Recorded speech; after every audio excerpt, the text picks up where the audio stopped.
Hi guys, and welcome back to the channel. Today's going to be a fun day because we finally get to start working on our BMW 125i. Alright, so from the last time you probably saw this, we decided to start pulling apart the front end and check out the subframe, and we did end up finding a snapped subframe over here and kinked down up on this side over here. So we had a couple of options. Options were that we were going to either pull the subframe out of the donor car that we had or find a subframe. So I typed in E87 subframe on good old Facebook Marketplace, and we were lucky enough that this came up in our search results, which is a perfectly straight E87 that has been stripped also, but it has a whole bunch of parts that we need because we were missing the steering column, the steering rack. Our subframe was bent. This one's very straight. This is also a 130i, which came with the subframe, and the diffs in these cars and drive shafts are a lot stronger and a lot larger. So not only did we get ourselves a very cheap subframe, we also got a rear subframe, diff, drive shafts, and a whole bunch of interior parts. And between everything that I already have and what is in this car, we actually don't have to strip our donor car anymore. We can actually put together our drift car using these two cars. So it's going to be fun. Join us on the journey. I think we'll start with pulling a whole bunch of the interior parts out of this car and popping them into the drift car and go from there.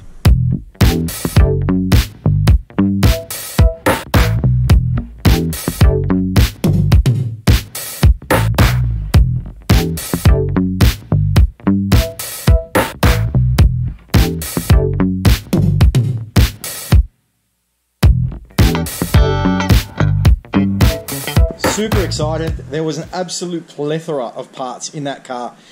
So we literally have a whole interior. So I wasn't planning on running a full interior in a drift car, but considering we've got everything, I think I might just be running the dashboard, door trims, carpets. I mean, even to like the little A-pillar trims were in that car, little kick panels, bonnet latch, which I didn't have, some extra grills. So super excited. Now, between the two cars, so this was the dash that came in the coupe. Make a note, coupes and hatches have different types of dashes, but pretty much this whole dash is complete. We've got carpets, we've got multiple glove boxes, even to, I was looking for this little steering arm, so that came on the car as well. So super excited. We'll get a time-lapse happening of just doing like a basic fit of the interior, just so we know where everything goes and see how it all fits together. And then if we need to remove it all later when we're doing the cage and what have you, we will. But for right now, I need the space in this area, so it'll be a lot easier once it's all bolted up in the car. Another recommendation when you're putting a car back together that has absolutely nothing in it and no bolts is to go down and get yourself packets of these, figure out what thread the car is, and just go buy a whole bunch of packets of different nuts and bolts and different lengths. There's a 10mm, they're all metric. These are M8 bolts, they're in 30mm, and then I've got a whole box of these in, I think these are 50mm, so you can cut these down if need be. Just saves a whole bunch of time looking for bolts and little odds and ends, and where you could just be putting the car back together.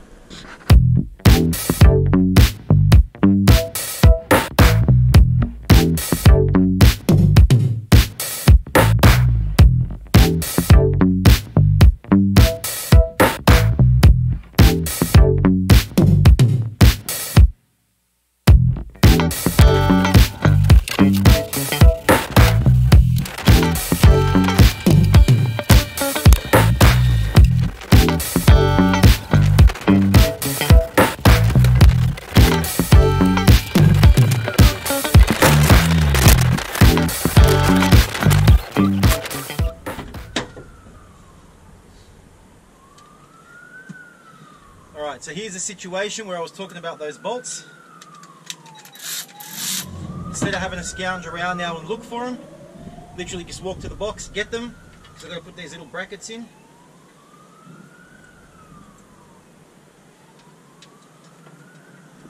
And I'm not wasting any time looking for 10mm bolts.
finding it real hard to find is original door rubbers for a coupe. Normally, because if somebody smashes a coupe, they repair it because they're still worth a fair bit. So what I've done is I've taken a whole bunch of the rubbers around this door and we'll mix and match them together, and then we'll hopefully make something up for the coupe.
The first thing you do when you get your car to go racing is everybody strips it all down to try and make it as light as possible.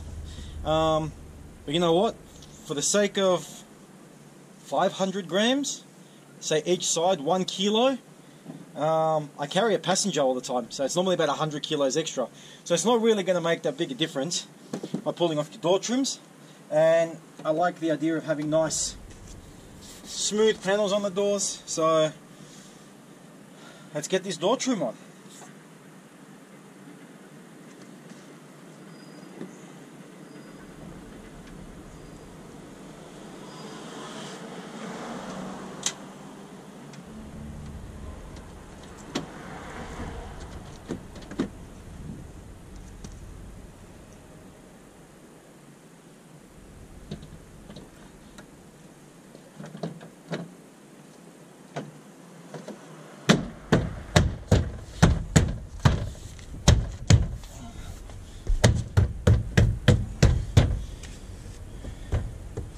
All in all, much better look for half a kilo of weight.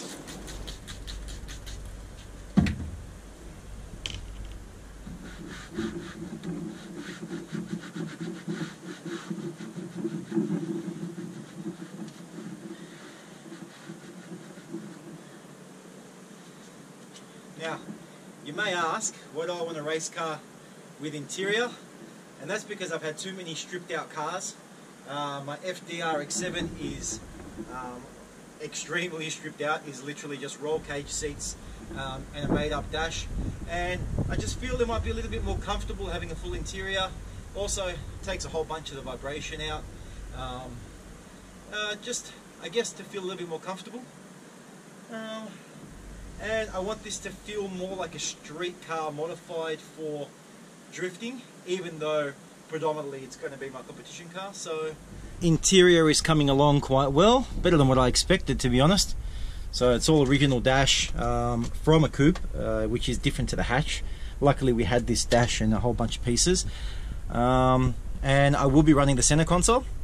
And we were thinking about actually putting the carpet back in this car, but considering we're going to have a nice big turbo, whole bunch of heat on the floor, I've decided that I won't be popping in the carpet, but I will be running all the side trims, dashboard, interior pieces, bit of finish off the cluster, steering column and what have you. What we're going to do down here is there's a whole bunch of studs just kind of sticking out, so we'll remove all of these plastic panels, we'll get rid of all this cabling, we'll move it out of the way, we'll cut out all of those little nuts that are protruding through the floor, give this a nice coat of hammer tone black, and I guess that's going to do for a race car. So if you want to follow us for the rest of this build, we will be building this car, we will be taking it drifting. It was initially going to be my 2021 car, this is now my 2022 car, preferably not going to be my 2023 car. Hopefully we get it out as soon as possible. So if you want to follow the build, like, subscribe, hit that bell button, you'll get a notification. I've been trying to put up one video per week, so you can keep tabs on what's going on. So thank you very much for watching, and we'll see you in the next one.